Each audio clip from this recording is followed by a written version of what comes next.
Install a support on the door. The support must be 55 mm away from the side. Make an internal slot at the beveled edge of the door.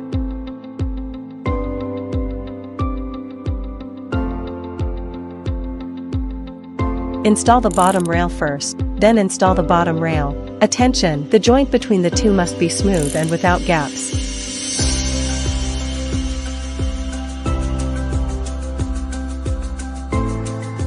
Place the parts into the corresponding track in turn. Be careful in the right order.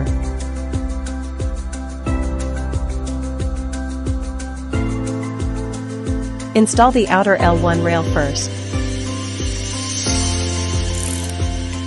Connect the two tracks together using a connecting plate.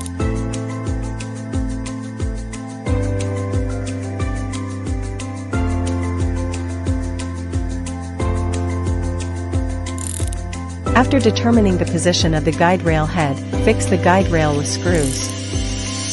Then slide the pulley into the door bracket, and then slide the door into the closed position. Be careful to slide the pulley to the end of the track. Tilt the door slightly and lift it. Then put in the bottom guide. Simply fix it with screws first. After the bottom guide is installed, adjust the door bracket first. Unscrew the adjusting screws in the bracket, adjust the front and rear, so that the door and the door frame are aligned horizontally and vertically.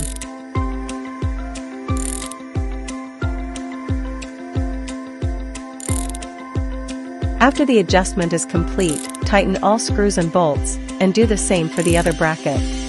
After adjusting the support, do not fix the buffer device first.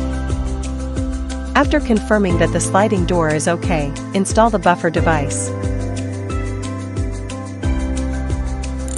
After the installation is complete, slide the door. If there is a problem with the buffer, it can be adjusted by adjusting the position of the buffer trigger. After the adjustment is completed, you need to tighten the screw.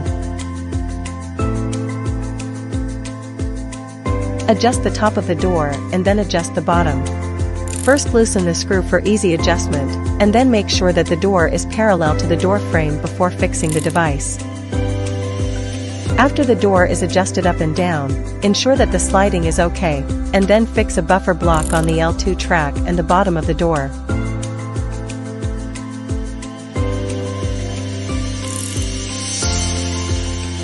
After the above steps are completed, make sure that the system installation is complete.